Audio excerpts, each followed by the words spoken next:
So let's really talk about the Malachi Corley touchdown, releasing the ball right before getting a touch. I mean, it was bad. It was a really bad play in football.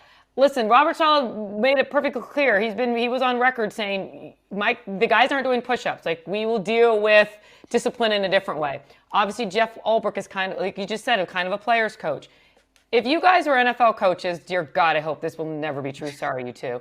What would you do? Or is Malachi, what happened to Malachi, just the embarrassment alone, is that enough punishment? Yeah.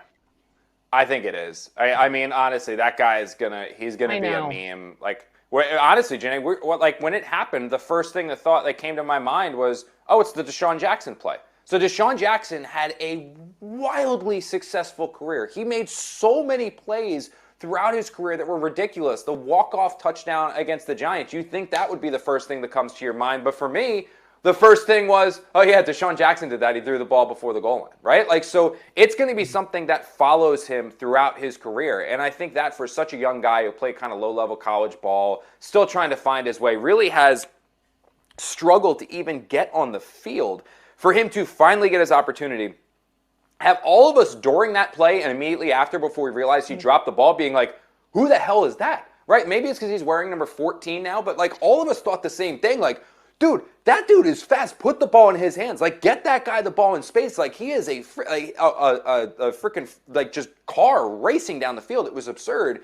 So I think it just immediately changed. Everyone's like, oh my God, there's the Jets. Oh my God, of course this is the Jets. Oh, inventing new ways to lose. There's a new way to lose. Like, that's the feeling. It's going to follow him for a while, where it's almost like I'm surprised the Jets didn't give him another carry that game, because when something like that happens, you almost want to get the ball in his hands right away, just because you know he's going to be running like his hair's on fire. So honestly, I think what Jeff said after the game, it's inexcusable. What Aaron said after the game, it's inexcusable. But it's the same thing. Like, he's going to own that. And having talked to Malachi a handful of times in the locker room, he doesn't strike me as like this player who's aloof, this player who's in it for himself, the player who's just going to celebrate every look. Like, he's not that type of a kid. He's not that type of a guy, where this was, honestly, from getting to know, this was a mistake. This was something that he screwed up. This is something he's going to own. And like Jeff said, and I genuinely do believe it, you will never see that happen from Malachi Corley again. And lucky for the Jets, it really didn't cost them in the grand scheme of things. Yeah, and like you said, he's a really nice kid. Zach, what do you think?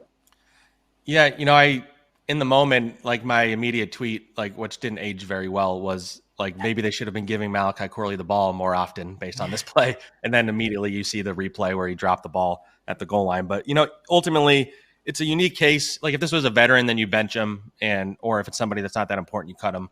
But with Malachi, he's a guy that hasn't touched the ball. That was his second touch of the season, and this happened. So I think what the Jets need to do, and what they will do, is you have to build this rookie up so he doesn't lose his confidence. Get him back out there, get him the ball again. Make sure he understands that, you can't do that, but at the same time, like, we still believe in you.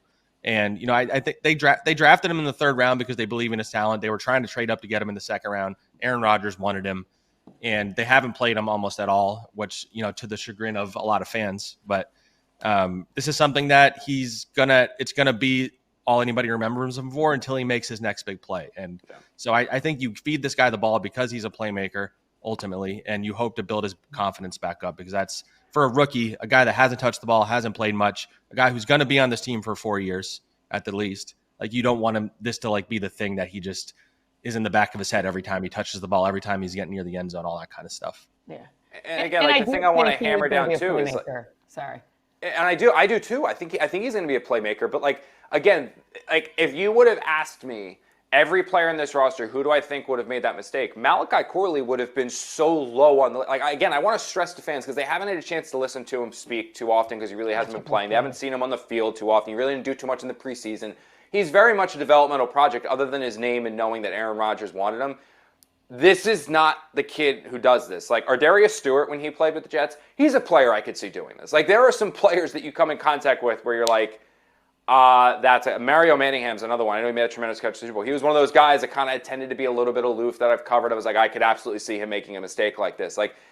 This is not the mistake that this kid makes. It is not the type of person that he is. It's not the type of player that he's going to be. Emotion obviously got the best of him. It was frustration of, I'm finally playing my first touch. I'm getting a touchdown. Hell yeah, let's go. I think he caught a screen earlier in the year, but still, I think it was just overload and a mistake in prime time, and I can promise you that this is not going to happen again. And honestly, I would still keep trying to figure out ways to get the ball in his hands because he is a dynamic playmaker.